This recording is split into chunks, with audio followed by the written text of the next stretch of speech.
¿Le puede explicar a todos los televidentes que nos están viendo, no solamente aquí en nuestro país, sino fuera de él por vía internet también, en qué consiste, en pocas palabras, en qué consiste la comunicación estratégica? Claro que sí. Es un gran desplazamiento que se ha registrado en los últimos años porque, bueno, la comunicación tradicionalmente ha sido vista como mensajes y entonces ha sido pensada en esos términos. Hay un movimiento, bueno, mundial, internacional, en el cual se está redefiniendo y repensando la comunicación en otros términos. La comunicación estratégica es uno de esos registros, uno de esos movimientos, y entonces lo que estamos teniendo es una nueva manera de pensar y de hacer la comunicación en las organizaciones. Doctora, ¿de qué manera la comunicación estratégica ayuda a mejorar una empresa o una institución? Ayuda porque nos hemos dado cuenta a lo largo de los años que no se trata de decirle a los demás algo que los demás no tienen, sino que la comunicación más bien se trata de un encuentro, se trata de un encuentro que se da en términos múltiples, en dimensiones múltiples también, no solo de mensajes, sino en otras dimensiones también. Tiene que ver con las interacciones, tiene que ver con las emociones, tiene que ver con un montón de otros registros de lo comunicacional que desde la mirada tradicional se dejan afuera, se desconsideran, no se tienen en cuenta, y desde la mirada de comunicación estratégica se ve que son componentes que son imprescindibles cuando uno quiere innovar en comunicación. Interesante. Doctora Sandra, el concepto de estrategia ha sido muy utilizado en el ámbito publicitario. ¿En qué se diferencia esta nueva concepción de lo estratégico de esas otras definiciones o prácticas? Sí, hay algunas diferencias, bueno, que podríamos mencionar así de manera general. Por ejemplo, las estrategias de marketing tradicionales son estrategias que se piensan, se planifican y luego se aplican. Las estrategias de comunicación desde los nuevos paradigmas no son planes, sino que son dispositivos flexibles que incluyen acciones y espacios de comunicación para actores, igual que los planes, pero que no se hacen y luego se aplican, sino que son un dispositivo que se va armando, configurando y reconfigurando a medida que se va desplegando la estrategia de comunicación. Y para eso tenemos técnicas, tenemos metodologías y tenemos herramientas que nos permiten acompañar ese despliegue de una especie de conversación en el territorio en el cual se está desplegando la estrategia, sea este territorio un departamento de una empresa, toda la empresa o otra cosa, porque la comunicación estratégica se aplica a ámbitos muy diversos y no solo a las organizaciones. Doctora Sandra, ¿esto quiere decir que usted nos garantiza el 100% del éxito aplicando o haciendo todo ese despliegue? No hay una garantía de éxito, pero sí hay una garantía de buscar la mejor manera de propiciar el cambio conversacional con cada uno de los grupos y sectores. Entonces estas técnicas y estas herramientas que yo menciono son técnicas que se ocupan de eso. Las técnicas tradicionales no se ocupaban de la conversación, no se ocupaban de generar articulaciones entre los actores, más bien que se especializaban en otros registros de lo comunicacional. Por ejemplo, el registro informativo, en el cual se suponía que si un mensaje era homogéneo en toda la empresa, todos los miembros de la organización atenderían a ese mensaje. Bueno, esto no es así, porque lo que es de interés para unos actores de la empresa quizás no sea de interés o una necesidad, es más, para o algunos grupos o algunos sectores. Entonces, de lo que se ocupa la comunicación estratégica es de salirse de esta idea un poco centrada de la comunicación, que es la comunicación del siglo XX. Una comunicación en la cual se suponía que si yo le digo, ¿cómo usted no me va a entender? Y no es así, porque así no lo vemos en nuestras familias, con nuestros hijos. Me gusta denominar eso como el malentendido de la comunicación como transferencia. Esta idea de que, bueno, un emisor tendría tal capacidad de darle un paquete cerrado al destinado como receptor.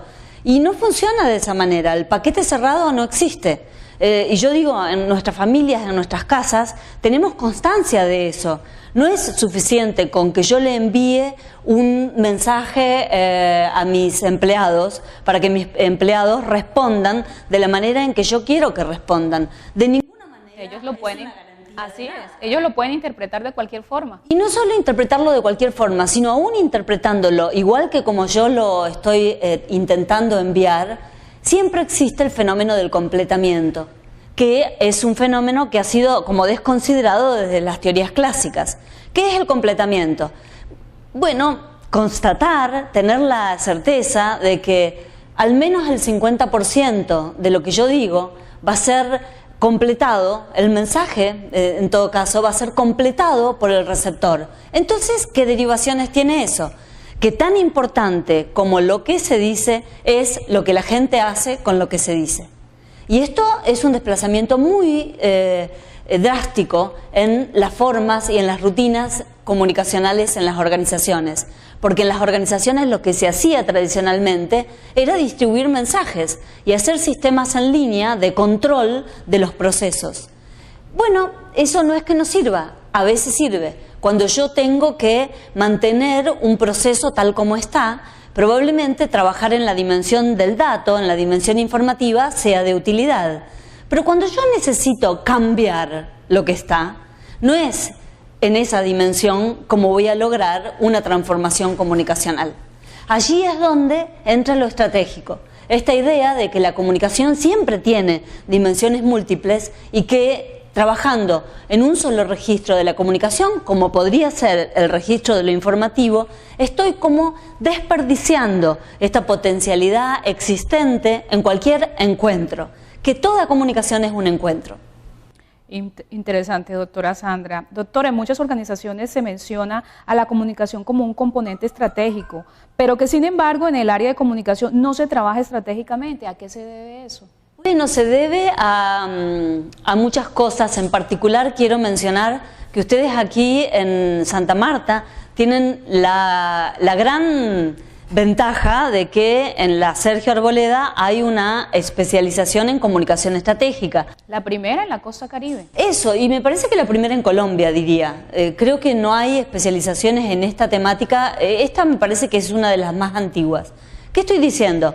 La innovación en comunicación no se está dando en todos lados. Hay algunas universidades que siguen formando desde los paradigmas clásicos, desde teorías clásicas. O lineales, como usted dice. Claro, que son teorías lineales y además otra cosa muy importante, que es que esas teorías son teorías que han sido generadas por otras áreas del conocimiento. Por ejemplo, son teorías que han sido generadas por sociólogos, por antropólogos, por gente de la semiología. ¿Y por qué? Bueno, porque la comunicación era un campo incipiente, un campo que recién se iniciaba y que entonces todavía no tenía teorías propias, metodologías propias, y lo que hacía era abordar temáticas de medios de comunicación, por ejemplo, pero con teorías sociológicas, que es lo que ha ocurrido muy tradicionalmente. Entonces digo, trabajar en comunicación desde los nuevos paradigmas no se está haciendo en todos lados.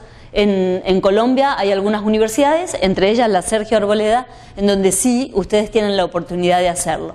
Y además en Santa Marta, a la orilla del mar, qué mejor. Maravilloso. Doctora, pero me da curiosidad algo. Entonces, los comunicadores que se graduaron en tiempo pasado o hace tiempo atrás, ¿qué recomendaciones les da? Porque entonces ellos sí fueron preparados de una forma lineal. Sí.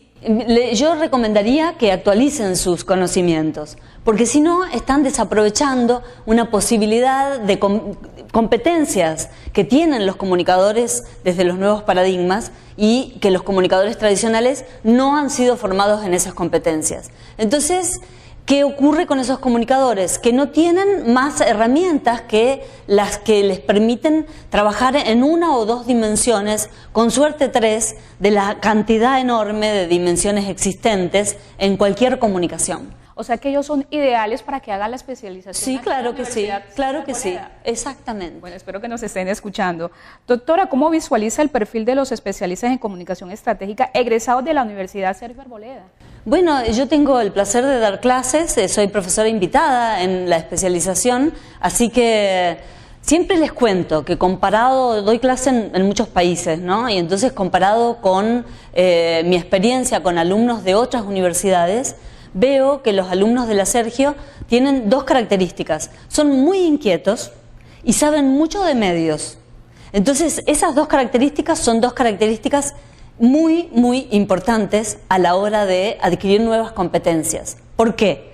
Porque no se trata de descartar las competencias anteriores, se trata de integrarlas en una especie de bucle evolutivo que me permita tener esas rutinas para cuando son pertinentes, pero también tener otras rutinas profesionales para cuando no son pertinentes. Y necesito entonces incorporar otros recursos en otras dimensiones de la comunicación. Doctora, antes de hacer una pausa, me gustaría que usted nos regalara algunos tips para esas personas que nos están viendo, para las empresas u organizaciones, y tengan una buena comunicación estratégica.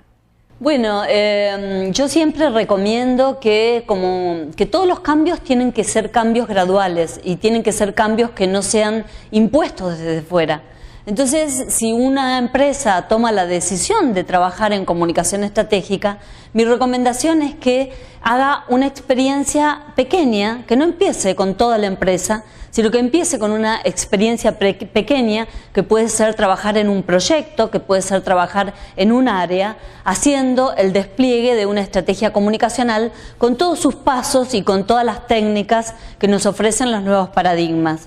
Entonces, esto es importante porque, claro, cuando uno cambia las rutinas, lo que está haciendo es un proceso de reingeniería de la organización, que requiere ser planificado, atendido y, bueno, tomado con la seriedad y la calma que todo proceso de reingeniería merece. A mí me gustaría que usted nos explicara en qué consiste la investigación en activa en comunicación.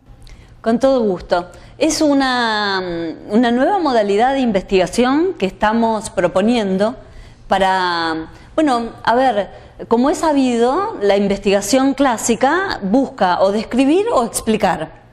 La investigación en comunicación, como su objetivo es trabajar en el encuentro sociocultural, en esta articulación de las diversidades existentes en cualquier ámbito, nuestra propuesta es un nuevo tipo de investigación que se denomina investigación en activa.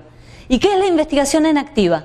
Una investigación que no se desentiende de los acoplamientos dinámicos y evolutivos que tiene la realidad y los sujetos. Es decir, la realidad y los sujetos están en permanente interacción, como haciendo una imbricación, una mezcla permanente. Sin embargo, hay ciencias que no necesitan ocuparse de esa mezcla, porque lo que necesitan es describir, en todo caso, lo que ocurre con un fenómeno en particular, la bioquímica o cualquier área que uno quiera. Incluso la sociología puede operar de manera escindida, o sea, analizando lo que ya ocurrió. La comunicación no. La comunicación requiere, para hacerse cargo de su objeto, que es el encuentro sociocultural, requiere más bien hacerse cargo de este cambio fluido, de este cambio de lo que está haciéndose, armándose y desarmándose a cada instante. A eso denominamos investigación en activa, una investigación que trabaja para propiciar el cambio social conversacional. Interesante. ¿Qué diferencia encuentra entre la comunicación estratégica de Latinoamérica y en otros continentes como Europa y Asia? Bueno, este es un fenómeno que se ha iniciado en Latinoamérica. Es un fenómeno que de alguna manera nos caracteriza como iberoamericanos, pero muy particularmente como latinoamericanos. Hay gran desarrollo de la comunicación estratégica en México, por ejemplo, en Argentina. Creo que van a estrenar su primer doctorado. ¿En México? En México, así es, sí. Pero hay, a nivel, hablando de posgrados, por ejemplo, hay muchas universidades que están iniciando cátedras, incluso a nivel del grado o a nivel del posgrado, de comunicación estratégica, Esto ocurre en Latinoamérica y en Europa menos. No conozco que haya cátedras de comunicación estratégica en universidades europeas. Sí existe el Foro Iberoamericano de Estrategias de Comunicación. La semana próxima, por ejemplo, en Bogotá, se está haciendo el foro, creo que es el 12, pero no estoy muy segura. 18 de noviembre. Sí. Claro, exactamente, 18 y 19 de noviembre, o 17 y 18. Estoy dando mal la fecha. 19, no se 18 y 19. 18 y 19. Ok, el Foro Iberoamericano es un espacio muy interesante porque en ese espacio compartimos con colegas de 17 países diferentes exploraciones distintas en torno a estas redefiniciones de la comunicación en las organizaciones, en las empresas, en la comunicación pública, en la comunicación para la salud, etc. Hay expertos de muchos lados que vienen a este foro que se hace en Bogotá, entonces, organizado por la Sergio Arboleda también. Muy interesante, la Sergio siempre hay pionera en todo, doctora Sandra. ¿Cómo podemos interpretar la comunicación como momento relacionante de la diversidad sociocultural? Yo, para explicar esa definición, que ese desplazamiento, ¿no?, de pasar a entenderla como un mensaje a pasar a entenderla como momento relacionante de la diversidad sociocultural, ¿qué estamos diciendo? Estamos diciendo que es allí, en el momento de comunicarse, cuando alguien decide si va a otorgar veracidad o no a lo que está escuchando. En el momento de la comunicación, esa persona decide si va a participar en una determinada acción o no va a hacerlo, se va a mantener al margen. Entonces estamos hablando de eso, estamos hablando de la comunicación como una reconfiguración que no es solo de discursos, que no es solo de mensajes, sino que es una reconfiguración que incluye un montón de otros planos que deben ser considerados al comunicar. Entonces esa sería la definición de la comunicación. La comunicación es un encuentro. ¿Cuáles serían los desafíos de la comunicación en un mundo fluido? Muchos, tantos, tantísimos. ¿Por qué? Porque nuestras sociedades, indudablemente, están organizadas en línea. Están organizadas con sistemas de control, con sistemas que desconsideran componentes muy importantes para poder comunicarnos, como por ejemplo el componente de la autoorganización. Esta idea de que todo lo que cambia, cambia desde dentro. Y al cambiar es que logra esta reconfiguración de la cual estamos hablando. Entonces, los sistemas lineales son sistemas que imponen, son sistemas que controlan. Y lo tradicional, ¿se puede decir así? Exactamente, lo tradicional, esta idea de pensar a la comunicación casi reducida a los mensajes. Incluso es más, pensar que la comunicación es un mensaje que el otro no tiene, que por eso me estoy comunicando. Esta idea de que la comunicación es un déficit, es una falta. Bueno, a ver, es una idea demasiado etnocéntrica. Me creo tan importante como para creer que lo que yo estoy diciendo es algo que el otro no está teniendo. Los nuevos paradigmas dan vuelta a esta cosa y lo que hacen es decir que la comunicación estratégica, la comunicación desde los nuevos paradigmas, implica una consideración al revés, de ver lo que sí tiene el otro para poder convocarlo a un encuentro, a una conversación en la cual el otro viene porque quiere o porque lo necesita, pero no porque yo se lo estoy imponiendo. Entonces la comunicación resulta mucho más potenciadora de transformaciones deseables para los participantes y posibles para los participantes. Doctora, ¿un comunicador estratégico es capaz de prevenir en una institución o compañía una crisis financiera?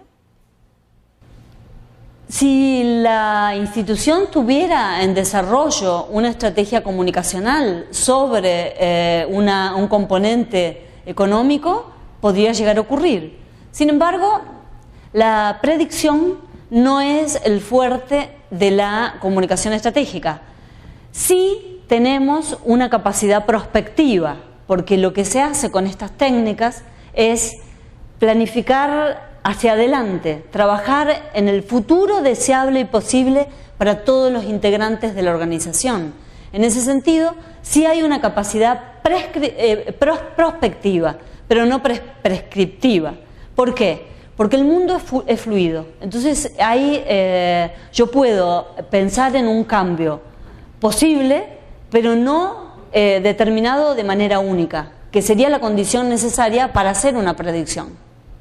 ¿Cuál debe ser el lugar de un comunicador estratégico en el organigrama de una empresa o institución, doctora? Se lo pregunto muy interesante pregunta. Sí, se lo pregunto porque casi siempre uno los ve, es el último, el que queda allí. Exactamente. Hay que sacar a los comunicadores de allí indefectiblemente.